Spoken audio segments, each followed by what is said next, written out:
السلام علیکم۔ آج ہم ایک ایسے موضوع کی طرف لب کشائی کرنے جا رہے ہیں کہ جس کے اندر تھوڑا سا غلطی بھی ہمارے ایمان کو تباہ و برباد کر سکتی ہے، لہذا غور سے سنیں۔ کیا یا رسول اللہ کہنا واقعی جائز ہے؟ اگر جائز ہے تو قرآن و حدیث سے اس کی دلیل کیا ہے؟ اور اگر ناجائز ہے تو پھر لاکھوں مسلمان یہ الفاظ کیوں کہتے ہیں؟ کیا یا طیبہ، یا مکہ اور لبیک یا رسول اللہ بھی اسی حکم میں شامل ہے، یا ان کا معاملہ مختلف ہے؟ جذبات سے نہیں بلکہ صرف قرآن و سنت اور ائمہ محدثین کی آراء کی روشنی میں اس مسئلے کو آسان زبان میں سمجھنے کی کوشش کریں گے تاکہ حقیقت واضح ہو جائے اور کسی بھی قسم کی غلط فہمی باقی نہ رہے۔ اسلام کی سب سے پہلی اور سب سے اہم تعلیم توحید ہے، یعنی عبادت، دعا، فریاد، امید اور غیبی مدد صرف اللہ تبارک و تعالیٰ سے مانگنا، جیسا کہ اللہ تبارک و تعالیٰ فرماتا ہے ایاک نعبد و ایاک نستعین، ہم تیری ہی عبادت کرتے ہیں اور تجھ ہی سے مدد چاہتے ہیں، سورۃ الفاتحہ۔ ایک اور مقام پر فرمایا وَأَنَّ الْمَسَاجِدَ لِلَّهِ فَلَا تَدْعُوا مَعَ اللَّهِ أَحَدًا، اور مسجدیں اللہ کے لیے ہیں لہذا اللہ کے ساتھ کسی اور کو نہ پکارو، سورۃ الجن۔ رسول اکرم صلی اللہ علیہ وسلم نے سیدنا عبداللہ بن عباس رضی اللہ عنہ کو نصیحت کرتے ہوئے فرمایا تھا، جب سوال کرو تو اللہ ہی سے سوال کرو اور جب مدد چاہو تو اللہ ہی سے مدد مانگو، جامع ترمذی۔ اسی لیے ہر مسلمان کو یہ عقیدہ رکھنا چاہیے کہ حاجت روائی، مشکل کشائی اور غیب سے مدد صرف اللہ تبارک و تعالیٰ کے اختیار میں ہے۔ اب سوال یہ ہے کہ لفظ یا کا کیا یہ صرف زندہ انسانوں کے لیے بولا جاتا ہے؟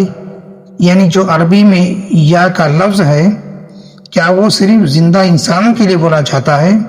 اس کا جواب ہے نہیں۔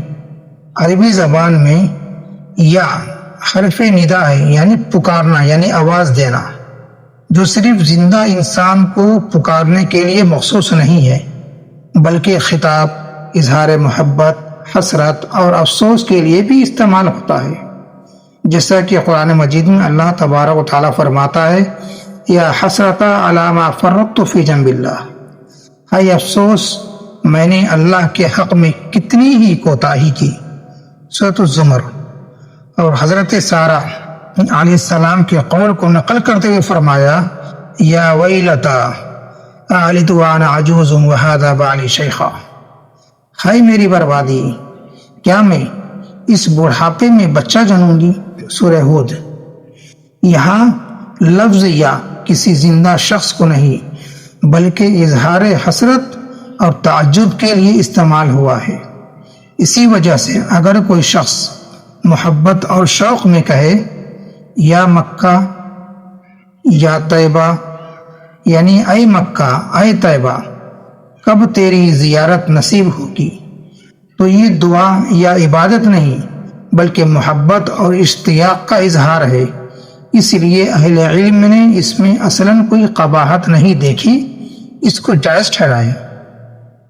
البتہ یا رسول اللہ کا مسئلہ سب سے زیادہ حساس ہے کیونکہ یہاں مخاطب اللہ کے رسول صلی اللہ علیہ وسلم ہو رہے ہیں، لہٰذا اسے سمجھنا اور اس کے اندر غور و فکر کرنا بہت ضروری ہے۔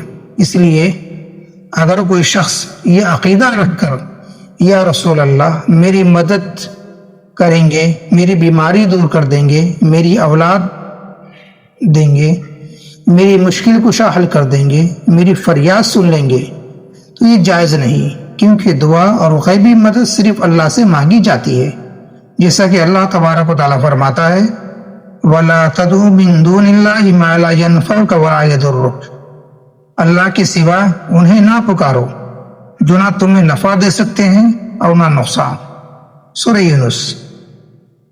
اور اگر کوئی شخص نعت یا سلام میں یا رسول اللہ صرف محبت، ادب یا خطاب کے طور پر کہتا ہے، اور اس کا عقیدہ یہ نہیں ہے کہ رسول اکرم صلی اللہ علیہ وسلم غیب سے اس کی حاجت پوری کرتے ہیں اور ہمارا یہ سلام براہ راست سن رہے ہیں، تو اسی مقام پر علماء کا اختلاف پیدا ہوتا ہے۔